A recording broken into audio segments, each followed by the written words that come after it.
Clôturons tout cet ensemble avec les 6 techniques de recherche en sciences humaines.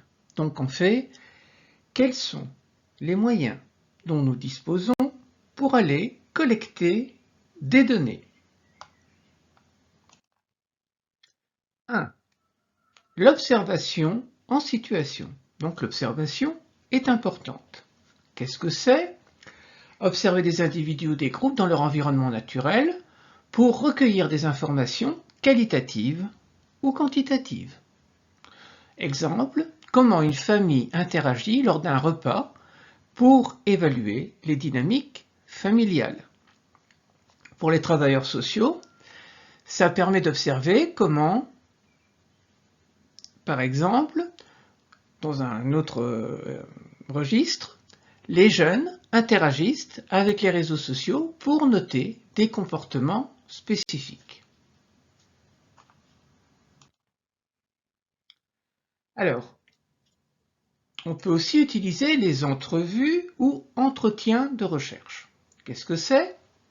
On discute en face à face avec des individus, des bénéficiaires, des usagers, pour obtenir des informations détaillées. On peut aussi discuter avec des professionnels d'ailleurs. On peut interviewer par exemple les jeunes placés en SRG pour comprendre leurs perspectives sur l'utilisation des réseaux sociaux. Et ça va permettre aux travailleurs sociaux de comprendre les expériences individuelles de leurs bénéficiaires par rapport à ces réseaux sociaux.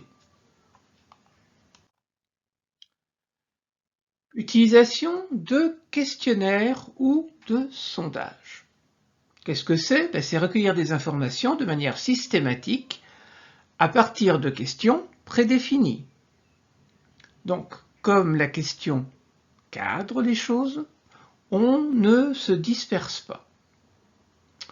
Exemple, on va distribuer un questionnaire à un grand nombre de jeunes en SRG, et ce questionnaire va demander des informations sur leurs attitudes envers les réseaux sociaux. Pour les travailleurs sociaux, ça permet d'évaluer les besoins et les préférences des bénéficiaires par rapport aux réseaux sociaux. On peut également se livrer à des expérimentations. Qu'est-ce que c'est? On va contrôler et manipuler des variables pour établir des liens de causalité. Donc, on va essayer de créer certaines conditions pratiques pour voir si le comportement d'un individu ou de plusieurs individus change de manière significative. Par exemple, là, on mettrait en œuvre un programme d'éducation aux médias sociaux dans ce SRG de manière à observer les effets sur l'autonomie des jeunes et leur utilisation des réseaux sociaux.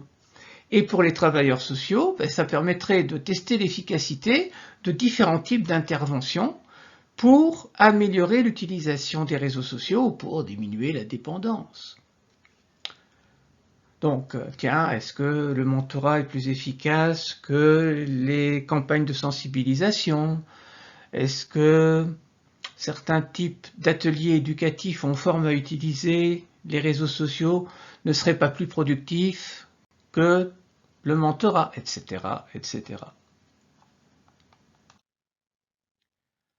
On peut aussi se livrer à des analyses de contenu. Alors, qu'est-ce que c'est? C'est analyser systématiquement des documents ou des traces qui sont restées, telles que des bandes sonores, des documentaires visuels, des traces écrites, des séquences filmées. Et donc là, on pourrait, si on trace les jeunes dans SRG par rapport à leurs activités, on pourrait en fait analyser le contenu de leurs échanges sur les réseaux sociaux. Et donc, on verrait leur comportement, leurs préférences et peut-être les fois où ils partent dans des pièges. Alors, l'utilisation pour les travailleurs sociaux dans ce cas-ci, c'est de comprendre le phénomène à partir de divers types de documents. Et comme le document est une trace tangible, c'est à partir de faits tangibles. Il reste les analyses statistiques. Qu'est-ce que c'est? C'est analyser des données numériques pour identifier des tendances et des modèles. Bon, comme je vous l'ai déjà expliqué, attention, les statistiques, vous n'avez que des petits échantillons, des petits groupes. Donc, les statistiques Oui, vous pouvez tirer des chiffres, vous pouvez tirer des mesures, mais elles seront difficilement généralisables. Exemple, vous pouvez collecter des données sur les utilisations des réseaux sociaux par les jeunes en SRG pour identifier des tendances, des corrélations des modèles. Est-ce qu'ils consultent plus TikTok, Instagram, Facebook, Snapchat, etc. Et pour les travailleurs sociaux, ça permet d'évaluer l'efficacité des programmes sociaux ou de comprendre certaines tendances qui se dessinent au niveau démographique, au niveau des tranches d'âge, etc. Toutes ces techniques de recherche que nous venons de voir, il faut en retenir 3 choses. D'abord, chaque technique peut produire des données primaires, c'est-à-dire des données nouvelles que la recherche vient de révéler, ou secondaires, c'est-à-dire on fait émerger des données qui existaient déjà. Et il est important de comprendre que toutes ces techniques vont permettre les unes et les autres d'obtenir des résultats de recherche intéressants, maximisés.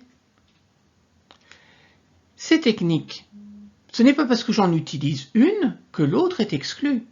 J'ai donc pu, dans un premier temps, par exemple, recourir à des entretiens, pour un peu, par exemple, pour mes jeunes qui sont à SRG, distinguer, mais au fond, qu'est-ce qui fait qu'ils sont plus dépendants? Est-ce lié à tel type de réseau social plutôt qu'à un autre?